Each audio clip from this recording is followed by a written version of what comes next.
Good morning, everyone, and welcome to today's webinar about rebooting British exports to the EU, brought to you by the Institute of Export and International Trade. And given it's been about 2 years since Brexit came into effect at the start of 2021, at least for exports anyway, it's an opportune moment to take stock and reflect on the impact of the rule changes and to look proactively at the opportunities that are still out there in the EU and how firms can grasp them.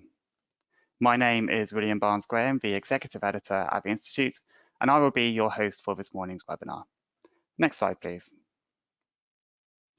Here you'll see that we have a pretty full agenda to get through today, with some remarks from the government on the support available to traders at the start, followed by 2 presentations covering firstly the rules for exporting goods to the EU, and then some tips on how to grow your market, and this will cover non-customs aspects like e-commerce, trade shows, marketing, and so on. There will be opportunities for questions throughout the webinar, but there is a dedicated slot at the end, so please feel free to send in questions at any point, and I'll come on to how you can do that shortly. Next slide, please. Here you see we have a fantastic panel for today's webinar, which includes a webinar regular in Suzanne Alecrim and a debutant in Susan Rowe. Suzanne has significant experience in trade and customs compliance, having specialised in regulatory compliance for consumer goods in the chemicals and plastics industry. And Susan is also vastly experienced in international trade, particularly around e-commerce, website internationalisation, and growing markets through distributors and trade shows. Before Susan and Suzanne, however, it is our delight to be welcoming back Paul McComb, the Director of Exports at the Department for International Trade. Paul has significant experience in government and has been at DIT since its formation in 2016. Before handing over to Paul, though, you'll see that we're going to begin today's webinar with a quick poll to find out a little bit more about you, our audience. So we are here going to ask you, do you currently export goods to the EU? And hopefully that's a relatively simple yes/no answer. While you are answering that poll, some housekeeping notes from me. Firstly, you can contact me with any comments or questions using the question panel on the control window to the right-hand side of your screen. We hope to get to a number of your questions today, though please note we cannot guarantee that we will get to every question in the allocated time. As such, I'll be prioritising questions that have relevance to the wider audience, so I won't be going into company or sector-specific queries as such. And please note that if your questions are short and clear, I am more likely to be able to read them. So please, keep them easy for me. Finally, you will receive access to today's slide pack, as well as a recording of the webinar in a follow-up email we will be sending before the end of the week.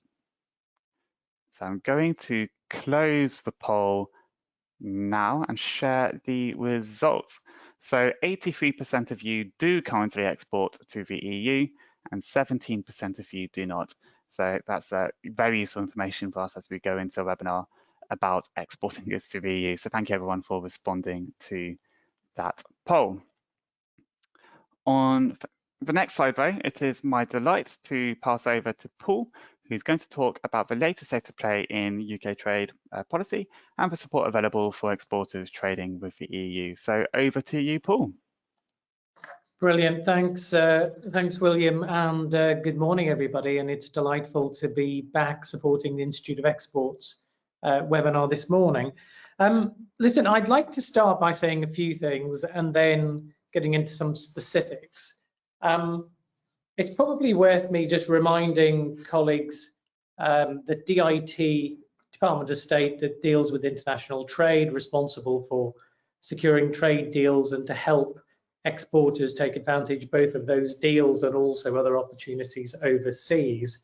We're in something like 180 countries around the world. We've got offices around the whole of the UK, and we've got sector specialist teams as well, who are all there basically to support in that mission.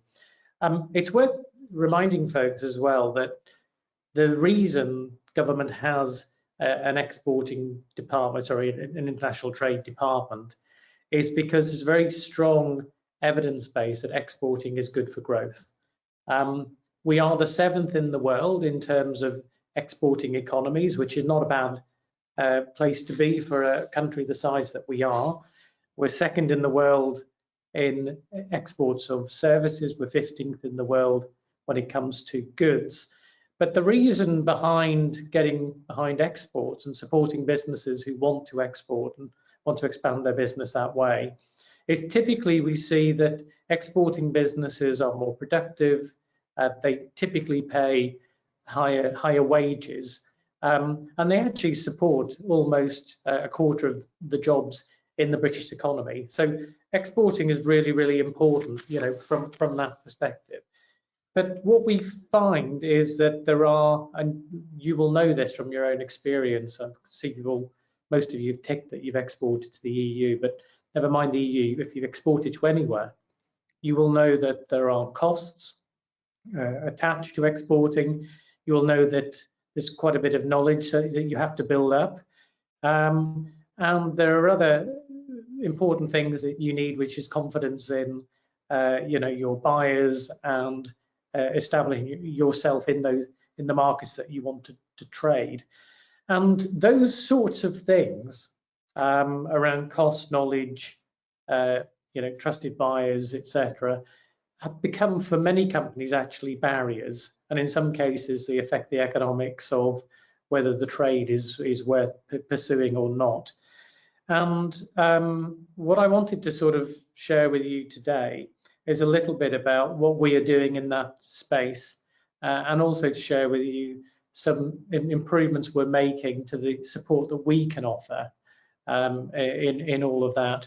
I mean, it's worth me reminding you as well that I'd like to think that this department in particular is a department that is on your side.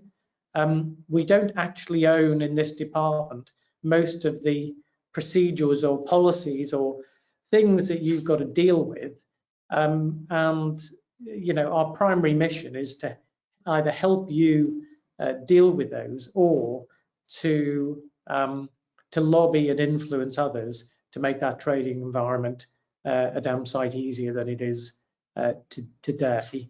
So these events are important to us because it gives us an opportunity to keep hearing how people are managing with things and what more that we need to be doing on our side. So please absolutely feel that. Turning to the EU and the topic here, as you know, we're now trading with the EU on a different basis since the 1st of January 2021. Trade has been sort of up and down over that period, but I'm pleased to say that in the last 4 quarters to the end of 2021, we saw an 11% increase compared to the quarters up to Q1 2022. We saw an 11% increase with the previous year. So, I would say that overall trade, we're definitely seeing an increase, and the trend is in the right direction. But maybe the pace of recovery is not as quick as we would have wanted. The EU is still a very, very important trading partner to the UK. Huge amount of trade between the 2 markets. 595 billion is the sort of figure for those who are counting. And what we're doing largely on the EU side is 2 things. First of all, the teams that we have over in Europe are starting to try and drive a different conversation.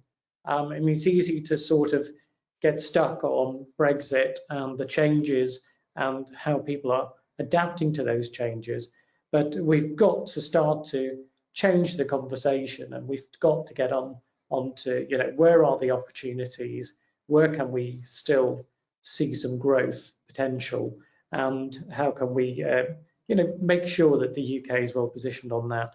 So there's a number of campaigns. There's 5 that the folks are running there at the moment. One around green trade, and this is very much on the back of COP and the opportunities in renewables and that sort of area.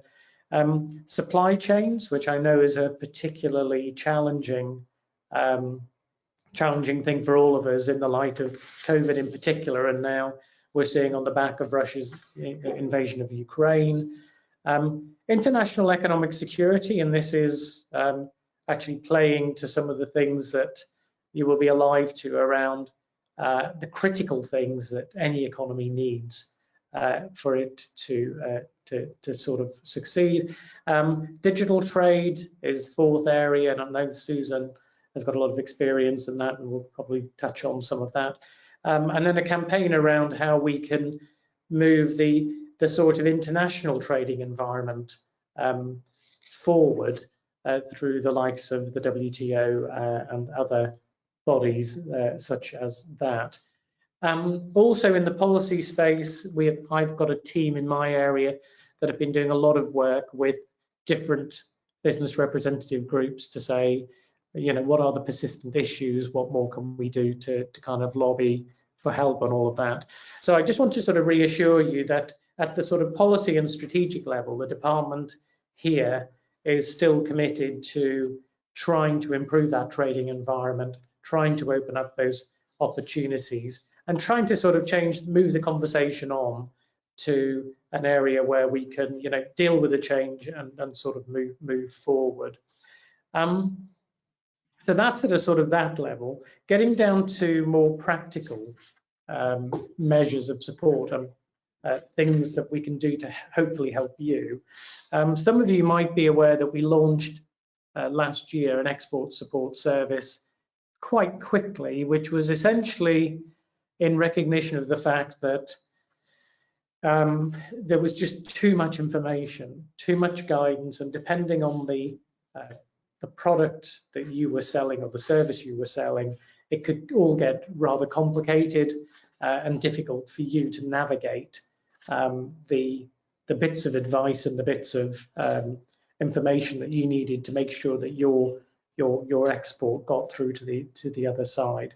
And at one level, the helpline was a sort of it put a wrapper over the rest of Whitehall and said, listen, if you're stuck, ring these people and we will try and do that sort of chasing around the guidance for you in this department, and then we'll let you know what we think you need to do. And to date, we've had something like 11,000 unique businesses through that service. We've got pretty reasonable satisfaction rates. People have sort of got what they wanted. It didn't remove the need to do the paperwork per se, or to do the things that needed to be done, but at least it helped them get to first base and understand the bits from the oodles of guidance that's out there that they needed to make sure they were compliant with. So we've had, as I say, coming up on a year of running. In fact, it is roughly a year of running that particular service. And a couple of things that we decided to do differently as a result of that. We've been working on this over the last few months. The first thing is we've created with colleagues in government a much simpler digital tool to help you get to the bits of paperwork and the bits of information that you need. So there's a service on Gov.uk, and I'm sure we can put the links around to participants in this call later. And it's called the Check How to Export and Import facility. And that allows you to literally go in, click which market you're selling to, click free search the item that you're selling in order to get your sort of commodity code. Ask a few more other questions, but then that does the job of getting you to the sort of paperwork, the forms you need to complete, the agencies you need to deal with, etc. So we're quite excited about that. We're going to be giving that a bit more promotion from next week, so that people know that they can go there and probably at least at that level get to the information they want. Beyond that, what you can then do is, let's just say you've engaged with all of that and you're still struggling. There's then a facility for you to ask a very specific question that you can pose to the team, fix up a call if you want to speak to a trade specialist. And the reason we ask people just to give us an inkling of what the issue is it really does help us at this end to route the call to the right person. So if you come to us and say, you know, I'm stuck on the paperwork and I just want to speak to someone just to make sure I've got the right end of the stick, that's fine. One of our trade specialists will be on. You can fix up a call with them. They can talk you through it and hopefully get you over the hump on that. And these are not scripted call agents. These are experts who will be able to help you with that. But you might be saying to us, and we've had this as well, actually my goods are stuck at a port in, you know, in Spain. No one's helping me, in which case we can get our folks at Post engaged in that to see if they can assist on those sorts of inquiries.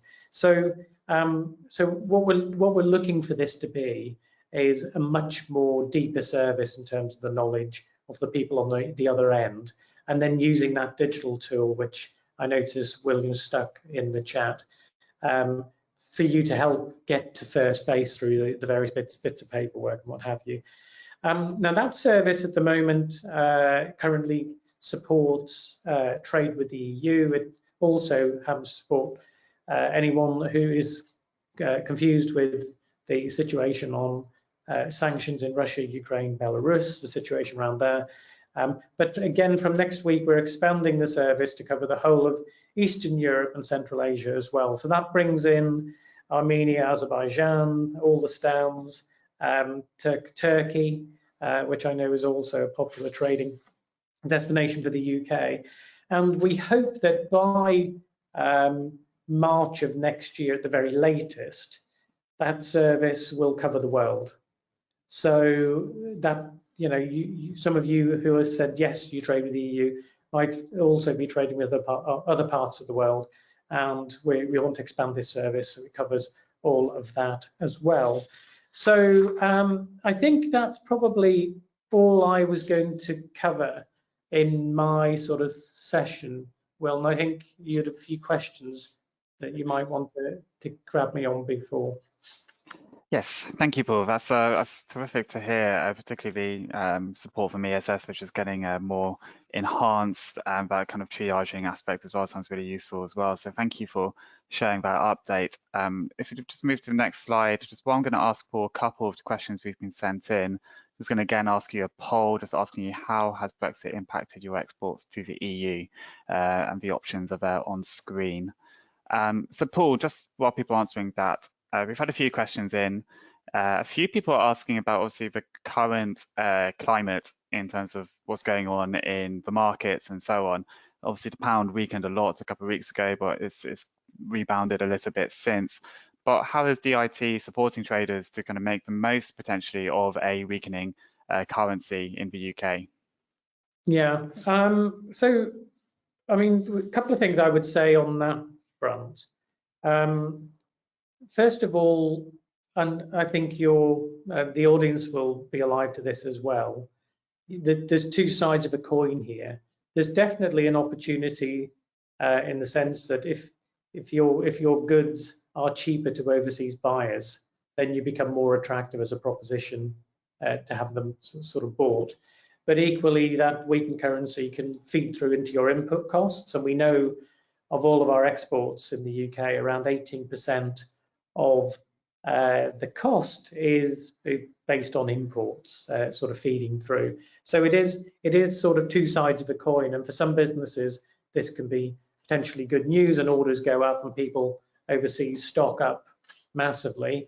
In other scenarios, you might be on the wrong side of that coin, and it can still be quite a challenge.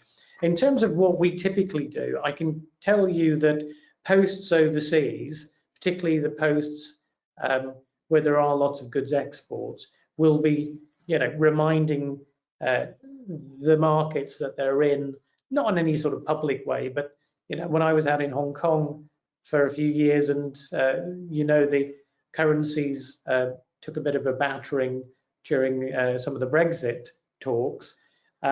You know, we're quick to sort of push hard to say, you know, the UK is now good value. So I think you know, my colleagues overseas will be doing that anyway. But as I say, two sides of a coin to be balanced there. I almost forgot to put myself off mute. Yeah, absolutely. And I think we did an article recently about the impact of currency, which said something very similar. So if, yeah, absolutely, this is all a two-way process. One more question at this stage. This comes from Harry, who says, we've not been able to attend any trade shows in Europe since COVID. How can we access support to attend shows, and what does this support look like?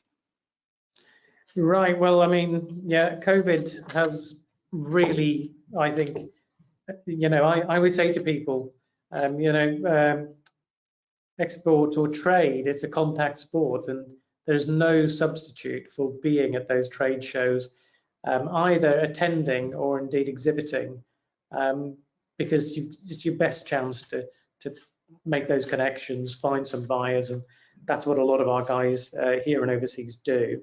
So we kicked off this year a trade show support sort of program, a UK trade show program. Again, I think we can probably find the link for colleagues so they know which shows we're supporting and what support is on offer. Essentially, we launched this in November last year after it literally disappearing largely because of COVID. There's two elements that we offer people, particularly now that travel is beginning to normalize a bit. The first is if you're looking at exhibiting at an overseas trade show, then you can make an application for usually grant funding up to around £4,000 towards the cost of that. But we introduced a new element this year as well, which allows you to actually just attend. So maybe you've never entered a particular market before, you're not ready to sort of, to go for the full investment of exhibiting, but you'd like to sort of suss it out. And again, you can apply to visit. You get a session with the Export Academy, who will talk you through about what you're likely to see, how to get the most out of it. So I think to the question, yes, we're getting back to normal. We're starting to ramp up our support for people to either exhibit or attend at trade shows. Actually, I noticed William again has put the link in there. So please, step forward and apply if you want to get involved. I should say the shows that we're supporting, largely you will find will have a bigger presence. So there's likely to be a bigger UK impact when you get there. And we think that helps you as well, because there's usually fringe events going on that you can tap into as well. Thanks, Paul. And yeah, as Paul's alluded to, I'm posting some of the links as fast as I can in the chat, and I'll post a link to ESS in a moment as well. I just want to share the results of the poll. Thank you, everyone, for answering so honestly. 45% of you saying we trade less, only 4% trading more, but a quarter of you trading about the same, and 6% have not exported to the EU previously. I mean, Paul, does that tally with what you've been seeing in the data? It does, and I would say that, and you can see that, as I said, trade is recovering, but it's not recovering particularly on goods trade anything like the rate that we'd like to see. I think my sense also, and this is why I mentioned before, is how do we move the conversation on, because actually the rules of trade that we have with the EU, there are some exciting things, and I know the Institute are working on some of these to try and make the process a little less sort of painful for business. But we've got to change some of the conversation and get back to the sorts of things that we would do normally, which is look for opportunities, promote those to UK businesses, try and garner an appetite for UK goods and services, because the UK is still admired for its goods and services, and we must focus in on that and keep going. But still work in progress and still more to do for sure. Thank you, Paul. And that's, I think, a really important message to finish on for this part, I think. So thank you once again, Paul, for joining us today. And I know you'll need to dash before the end of the webinar, so you may not be around for the Q&A at the end, but it's been great hearing from you again about the support from government for exporters. But for now, bearing in mind we do have a fair bit to get through, on the next slide, it is my delight to hand over to Suzanne to talk through the post-Brexit rules exporters need to know about and tips for compliance. Over to you, Suzanne. Thanks very much, Will. So if you want to start looking at exporting goods to the EU, or you want to reboot your exports, because you have found that the new requirements are quite daunting, and quite interesting to see that 45% have had a negative experience, and we've got 83% of our callers today who do already export, then we have got some really useful information here to help you try and gain that confidence in exporting your goods to the EU. So hopefully, if we are seeing that negative impact, it is only going to be a short-term issue. So what has changed? What are the new requirements? The most significant change, as we know, is that the EU has left the European Union's customs union and that we are now operating under a free trade agreement. However, it doesn't mean that everything is free and that we can therefore operate in the same way that we always did under the customs union. So we just need to have that understanding of what the new conditions of the trade agreement are and how that helps us to carry out our exports. If I could have the next slide, please. So the UK-EU trade agreement is called the TCA. This is the Trade and Cooperation Agreement. Part 1 is broken down into 5 chapters, and it covers things like market access, rules of origin, sanitary and phytosanitary measures, also known as SPS. And this is what both parties are going to do to protect human life, animal life and plant life, as well as the health within its territories. So it's a really important area. It also states as well that no unnecessary barriers to trade can be put in place. And finally, it covers customs and trade facilitation, which talks about the simplification and modernisation of customs procedures. And this is something that Paul's just quickly mentioned that we're going to be working to in the future, along with government departments. And what we see here as well is the adoption of the WTO, the World Trade Organization, and the WCO, the World Customs Organization rules. Therefore, there is an actual basis to the agreement that we've got that should benefit both parties. And then the execution of the agreement, this is the finer detail that we need to look at. And this is what we are interested in as traders. Next slide, please. So to start with, you need to understand your products so that they can be classified using the UK integrated tariff. As products can be unique, the commodity code is a common language that's used by customs all over the world to understand the goods that are being presented to them. Commodity codes are 8-digit codes at export, and they will be used by customs agents when completing export customs declarations. And this tells customs about the goods that are moving through the border. It defines the amount of duty and VAT that then will become due at import on the other side, what the requirements are on the customs entry, and whether you would need an export license or any special authorizations or certificates. The trader can use the tariff checker to also check the origin requirements on the TCA as well. So can you comply with requirements that would allow the importer to be able to zero rate the goods and not pay any duty when they import if they're using preferential origin. Next slide, please.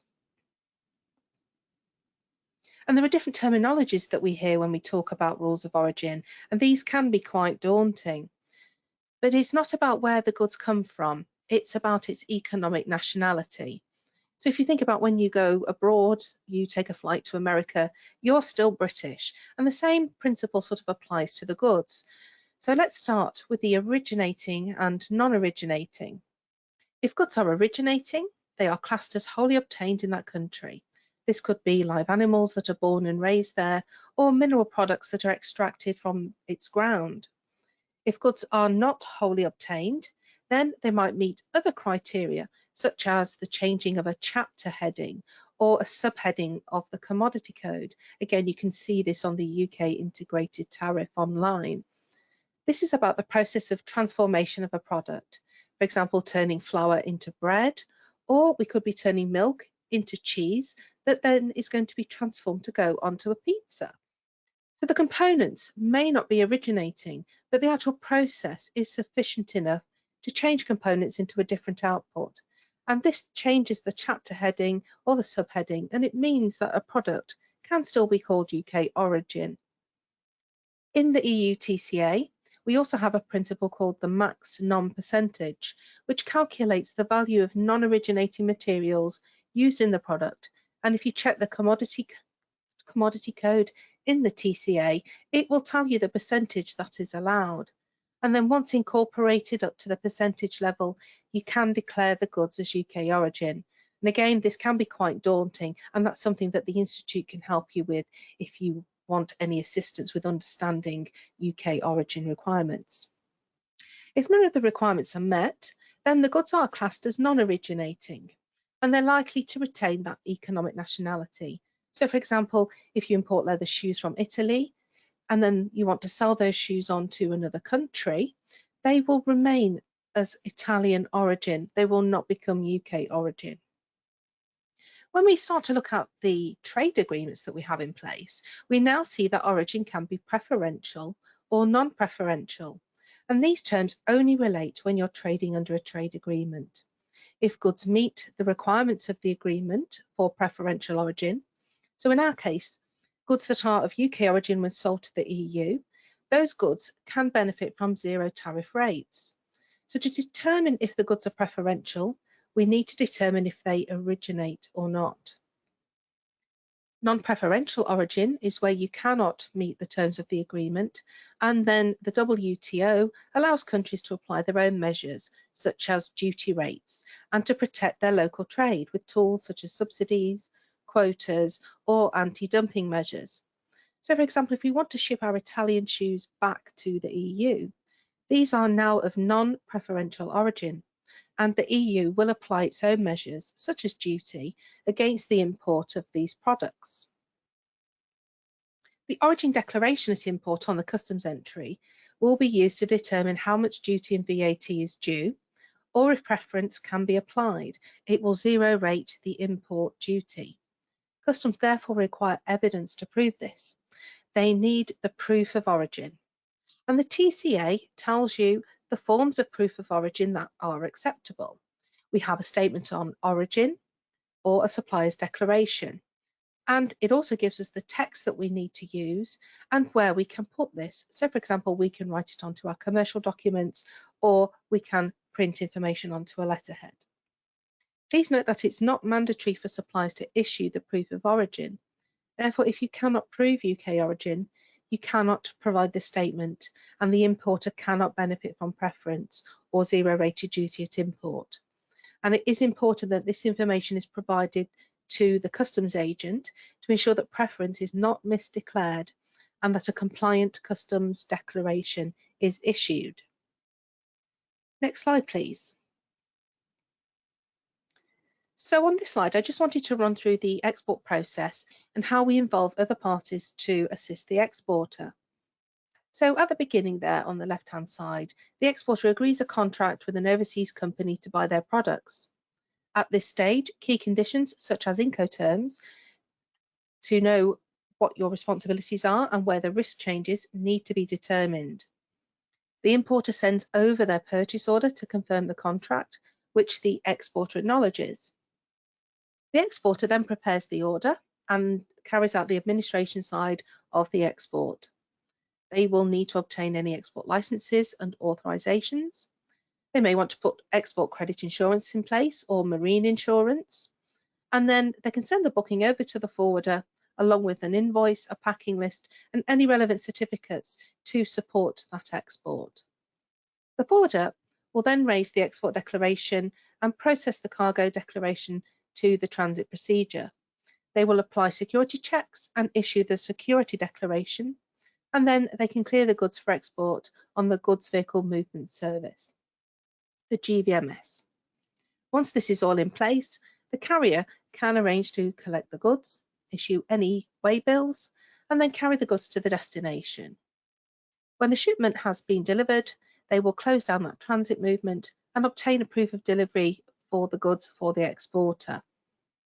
The importer can prepare for the import coming to them by making sure that they have all the correct licenses and permissions in place. And as exporter, you may have to send them over to them to help them because you've got to prove that origin, or you may have to prove for SPS goods, you may require particular certificates and licenses that they need to put into place in their side. So you may have to actually assist the importer with the information that they need. The importer may also want to arrange their own transport to collect the goods from a specific location, such as a port or an airport. And the final part of the sale is to issue the invoice to the importer. And this is a request for payment of the goods delivered. The importer can then make payment according to the terms of the invoice, which the exporter follows up with their bank for receipt of payment. And that then closes that international trade loop. Next slide, please. So the export documents that you need are firstly to be used to cross customs borders, provide evidence for suppliers and for customers of the transaction, and thirdly, for you as a trader to be able to create your own records, to record the transactions and hold documents on file to be presented to HMRC at their request. To evidence that a transaction has taken place, we need to go back to the contract. A customer wants to buy product and a supplier wants to sell product. So this can be an official contract with its own terms and conditions, or it could just be a purchase order that's been raised by a buyer and sent to the seller to confirm the conditions of purchase. When the goods are dispatched, the seller raises a commercial invoice. This details the buyer's and seller's information, including their VAT and or their IOE number, the product information, the value of the goods, Incoterms, commodity code, any references of licenses or certificates, and the weights and dimensions of the packaging, the payment terms, bank details, and any statements on origin that we need to include on there too. The packing list is used to confirm details to carriers and is often in the same format as a commercial invoice without product values. The weights and dimensions must match what is on the invoice, and the carrier will use the invoice and the packing list to create their transport and transit documentation. And the customs agent will use the documents to create the export customs entry. Transport documents are important to evidence the international journey. They may also be required by the importer to gain access to the goods and to actually clear them through the customs to prove that they are going to be the importer of record there. And the customs documents, these are the official export movement departure advice, the C88 and the S8 documents, and any extra licenses or certificates, such as export licenses for controlled goods or the export health certificates for products of animal or plant origin. And if you are audited by HMRC, they will ask for full sets of documents to be sent to them for evidence from the very beginning of that chain to the end of the chain, so including the purchase order, the documents that got the goods through the border, as well as the payment. So they will look at that full audit trail. Next slide, please. In order to zero rate the invoice, the exporter must obtain proof of export to prove to UK Customs that the goods exited the UK territory. Once the invoice has been created, the goods must leave the UK within 12 weeks, otherwise VAT will be due on the invoice. HMRC require official evidence of the export, which is the export entry, and commercial evidence, which is the invoice and packing list, the transport document, a proof of delivery, and proof of payment from the overseas country. You need to be able to document the movement from that very first transaction. All the documents must be held for 6 years, and this can be in hard copy or electronically, but they must be readily available for HMRC if requested in the event of an audit. It's also good practice to have a standard operating procedure in place to manage this and ensure that staff who are working with forwarders and intermediaries understand the importance of the regular follow-up and record-keeping requirements of HMRC. HMRC will backdate VAT against the records that don't comply, and although they may audit a sample, they could actually go back through all the records if they thought that a trader was avoiding the payment of VAT on purpose. Next slide, please. So the UK and the EU now operate separate regimes for product safety. The Trade and Cooperation Agreement covers product safety in Chapter 4 on technical barriers to trade. On the legal side, the regulations are enforced through the UK statutory instrument, which is the General Product Safety Regulations of 2005, and the EU directive, the EU regulation of 2019-1020, the market surveillance and compliance of products. These directives give general guidance on product safety. In order to implement the regulatory requirements, companies need to look at the relevant standards for the products. Both the UK and EU have agreed to use harmonised international standards, allowing for the alignment of both regimes and cooperation on market surveillance. Next slide, please. So as a trader, you need to understand the UK legislation and the standards that apply to your products and check that they are compliant. You can look into printing any overlabels of the UK CA mark for now, and there is a waiver in place at the moment while some products are undergoing testing where the UK CA mark can be applied where previously the products were approved under CE marking. If you're selling into Northern Ireland or the EU, you can also display the CE mark alongside the UK CA mark, as long as you are compliant with both sets of regulations. And if you manufacture in Northern Ireland for the Northern Ireland market, then the UK NA mark applies. The technical documents will refer to UK legislation and standards and authorities, and where required, submitted for conformity assessment. The declaration of conformity can then be issued, and all new documentation can be shared with the supply chain. And just a reminder that the new deadline to be fully UKCA compliant has now been extended to the 1st of January 2026. So back to Will, thank you very much. Fantastic, Susan. Suzanne, fit in a lot there, so thank you so much for giving that overview of some of the rules for exports. And again, we'll probably look to do further webinars on this, so we're going more into depth about kind of that part of the webinar and the next part as well. But thank you very much. And as you can see, we're going to do one last poll, just asking you what your main challenge is when exporting to the EU. And again, the options are on screen there. Just while people are answering that poll, Suzanne, a couple of questions. Sorry, it's a tricky one today, but we've had a question from John who's asked, are there specific benefits to AEO status in terms of smoothing the export process to EU customers? That's a very good question. Yes, so AEO certification, it demonstrates that your role within the international supply chain is secure and that your customs controls and procedures are efficient and compliant. So everything that we've just been speaking about, you've got all of that in good control and all compliant within your company. And AEO is that certification that you're allowed to use to demonstrate to other traders that shows that you do have that level of customs compliance. It's also mutually recognised in the EU and other countries such as America, China or Japan. And it can be a prerequisite when you're tendering for new businesses. Quite a lot of companies are now actually asking for this so that they know the level of the company that they're operating with. There are currently two different types available. So we've got AEOC, which is for customs simplification. This focuses on establishing the internal quality management controls for customs compliance. And we also have the AEOS, excuse me, which is for safety and security. And this focuses on supply chain security measures.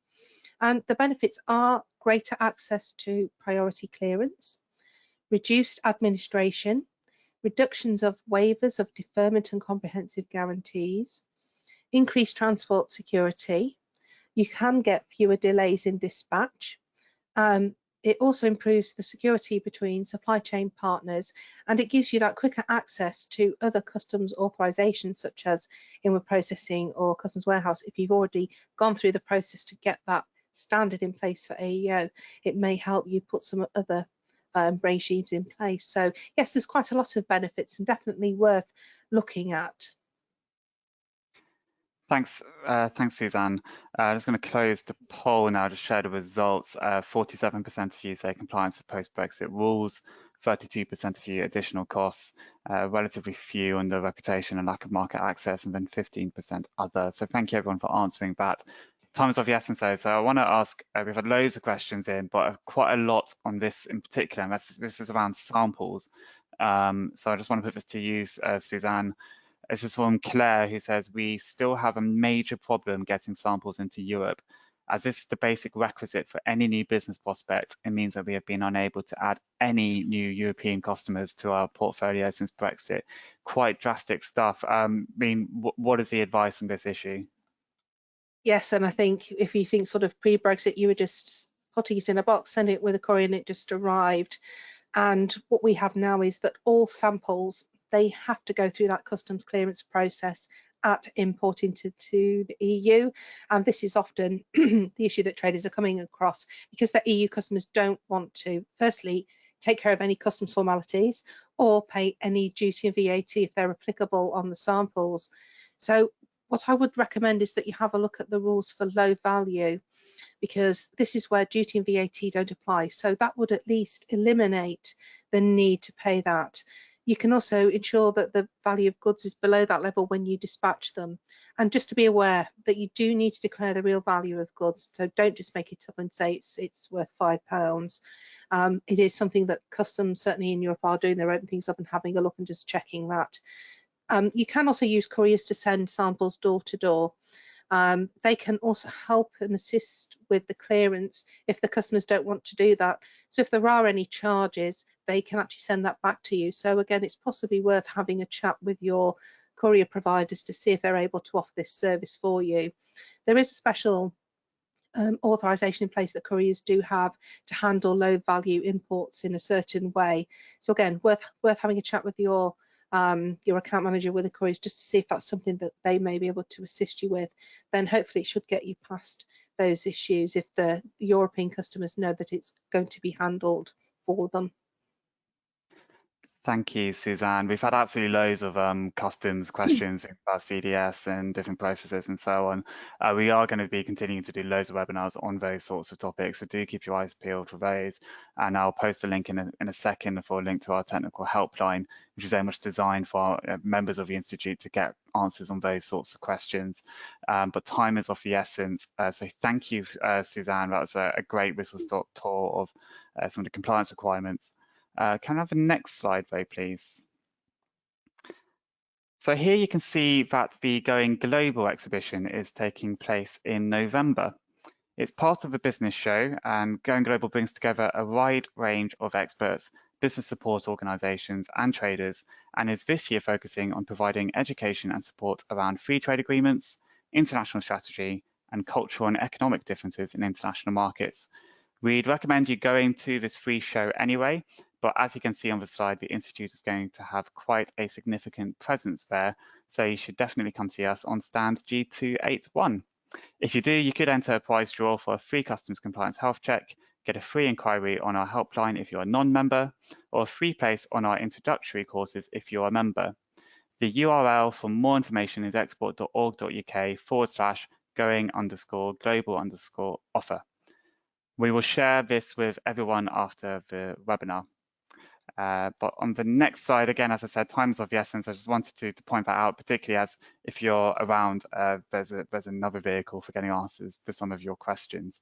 But it's my delight to hand over to Susan Rowe, who's going to talk a little bit about some of the other stuff when it comes to trade with the EU, and that could be trade shows, as just mentioned, or more broadly, growing a market in the EU. So over to you, Susan. Okay, thanks very much, Will. Thank you. I'm just going to ask if you could move on to the next slide, please, because I just want to start with setting the scene a little bit here.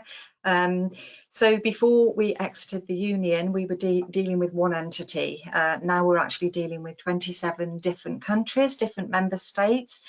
And amongst those 27 countries are actually 24 official languages, and not only 24 official languages, but there are also different ways of doing business. So the north of Europe, for example, conducts business in a different way to Southern Europe, where relationships are far more important. So we've got the different languages, we've got the different cultures. What we've also got is different VAT rates as well, so multiple VAT rates across those 27 member states, and that's particularly important for businesses who are selling online to consumers through their websites, where of course the VAT has to be charged at the point of checkout. In addition to that, we've also got some differences in importing goods into some of those 27 member states where different labelling requirements do prevail. So just to recap, we are dealing with 27 different countries now rather than just one entity. So when businesses are looking to grow their customers or reach customers in those markets, those are some of the considerations we need to be aware of.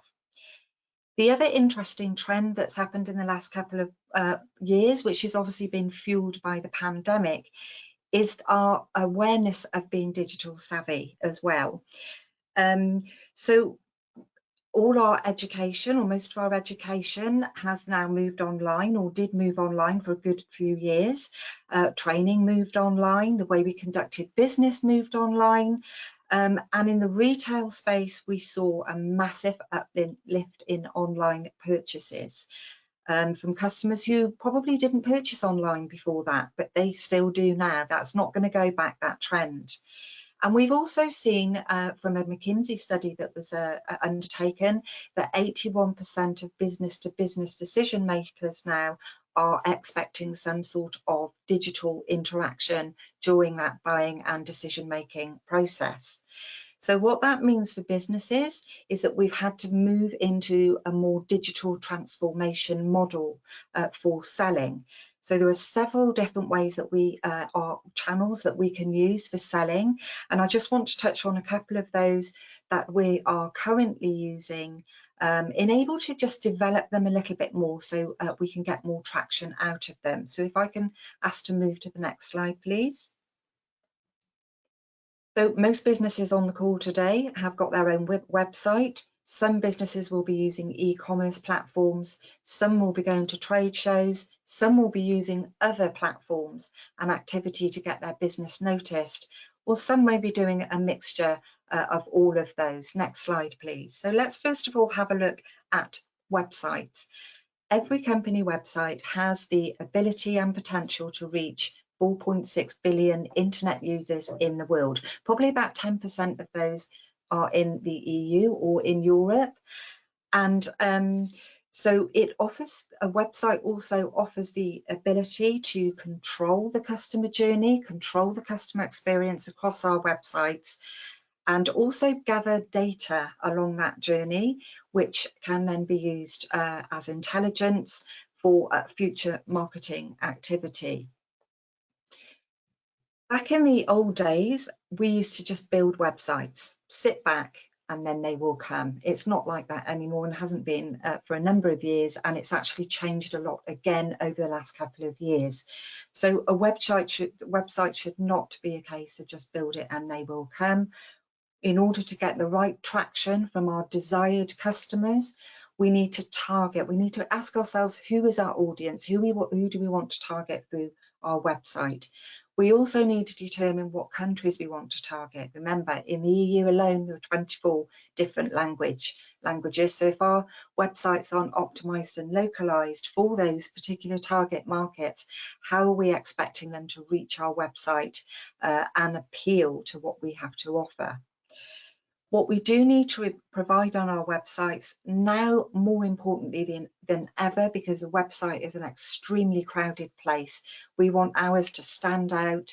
When someone lands on our website, we want them to be able to see what do we do, how well do we do it, and who do we do it for. So this is forming a part of our value proposition. Those 81% of decision makers want to be able to see immediately what the value is in your business. It doesn't necessarily have to be the products on their own. It could be the customer service. What do you do well that makes you stand out from competitors? That all needs to be fed into this value proposition that needs to be seen as soon as somebody lands on your website. Once they are on the website and like what they see, then we want to invite them to do a call to action. So that call to action could be call us now, download something, order a demo or book a demo. We want them to do something before we leave the website. But quite often what we see is that the user interface and user experience which are two terms that are often interchanged, but actually they're quite different. The user interface is the actual nuts and bolts of the website. How easy is it for me to do what you want me to do? Are those call to action buttons big enough that stand out? And then that user experience, what does that journey look like from the web through the website, and how effective is it for the target audience and the target countries that you want to come through your website window? And then taking it further as well. So once they have clicked on a call to action, what's the next step of the journey? If they call you, what happens after that? And quite often that's where some businesses can fall down if that process isn't in place as well.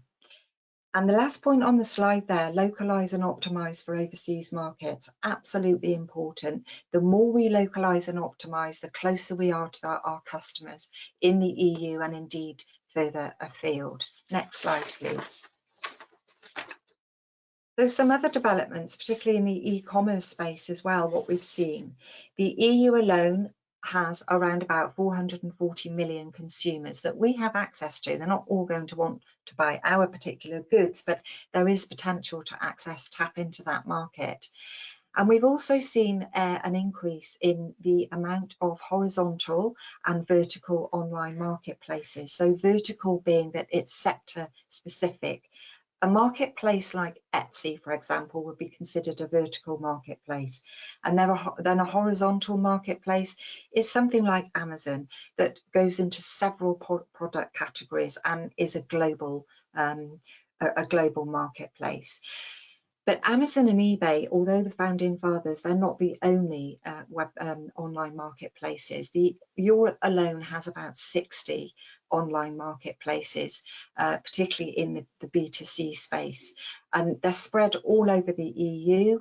So if e-commerce is part of your business model, and you haven't yet discovered the e-commerce platforms, that's definitely something that's worth considering, not least because the e-commerce platforms are actually already optimized and localized for the customers that you want to sell to.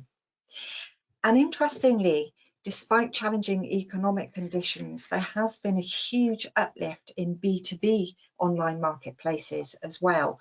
It increased in 2021 by something like 131% in sales.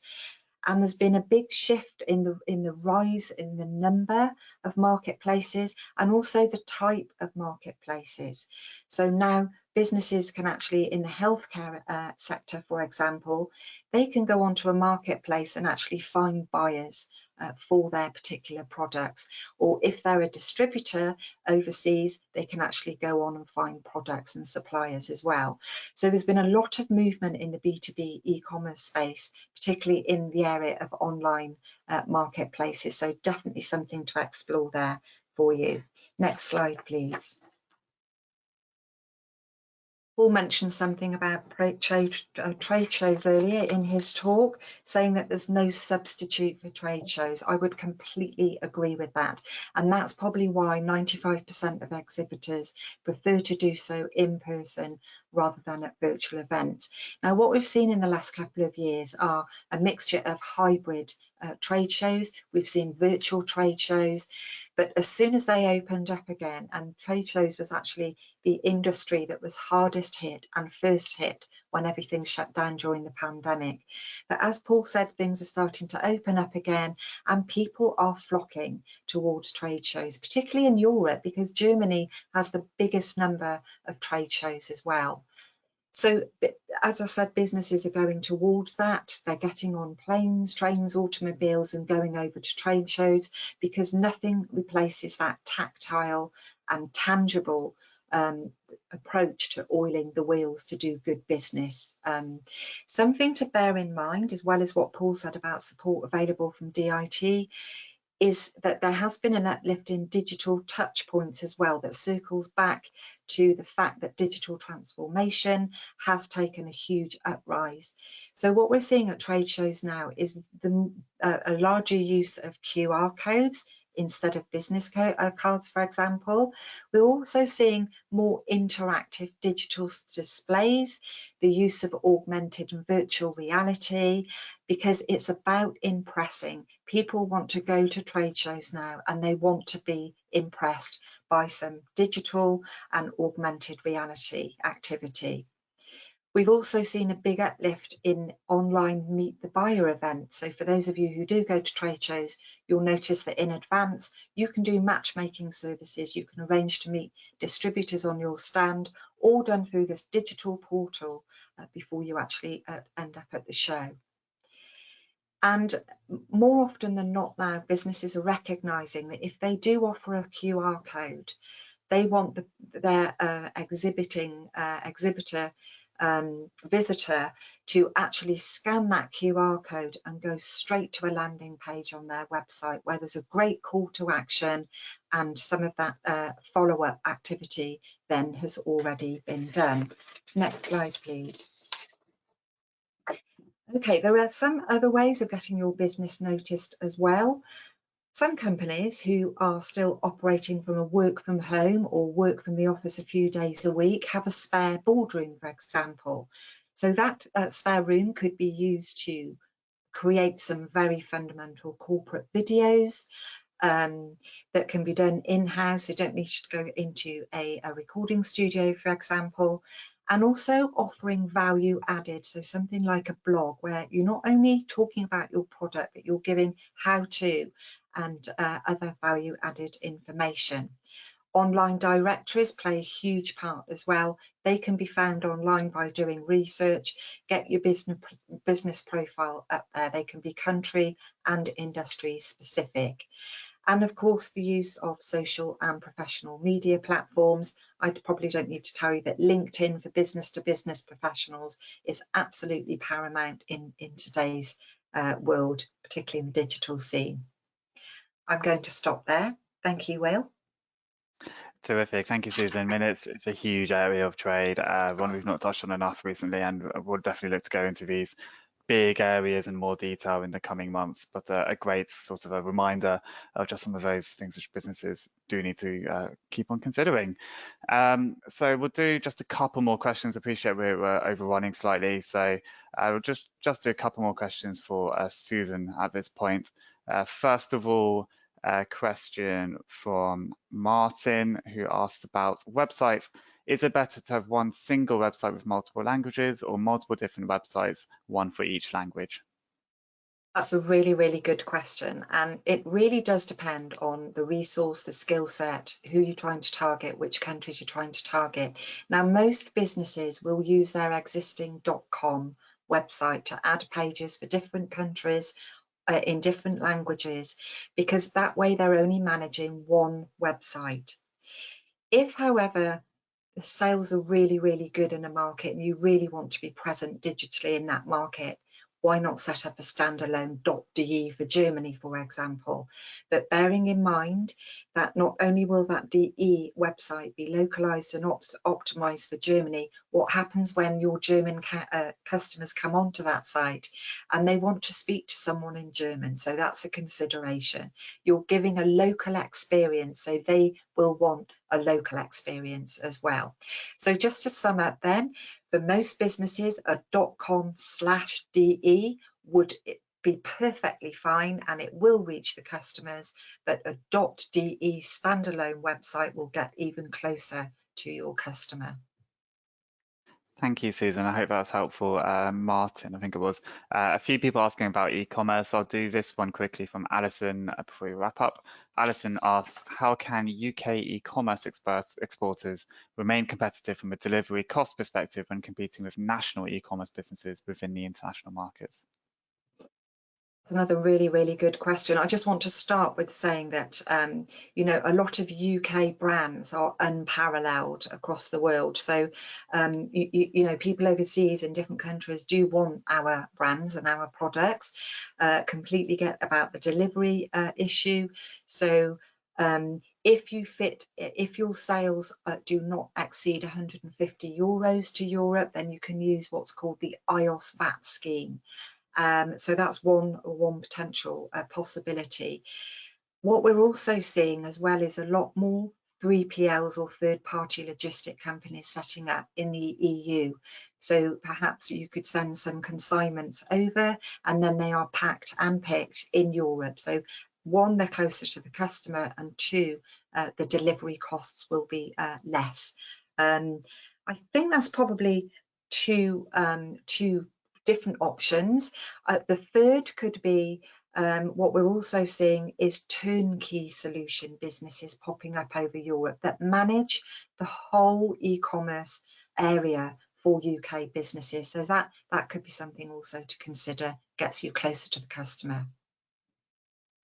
Thank you, Susan. And on that note, we have had a lot of questions. We tried to get to a few, but we also want to just give up that real overview of kind of the important factors in exports. So we hope you have found that useful. I'd like to thank once again Paul, Suzanne, and Susan for the presentations and answers. I hope you have found that useful. If we didn't get to your question today, I've posted a few links in the chat, including the technical helpline in terms of how you can get those questions answered. Also, do look back on our previous webinars. We've had quite a few questions on customs processes, customs declaration service, all those sorts of things, which we have covered in previous webinars. So please do look at our library, and we'll make sure to include a link to that in the follow-up email. Before we go, though, just a quick reminder that we will be sending all registrants a recording of today's webinar along with a copy of the slides by the end of the week. Please get in touch if for any reason this email doesn't get through to your main inbox. We do hear this happens sometimes, so get in touch with anyone from the team. I think client services at export.org.uk is the one to contact. As you leave, please do let us know what you thought of today's webinar and any suggestions for topics on future webinars by completing the exit survey. But for now, thank you for joining us today, and I hope you have a great rest of the week. Bye, everyone. Goodbye.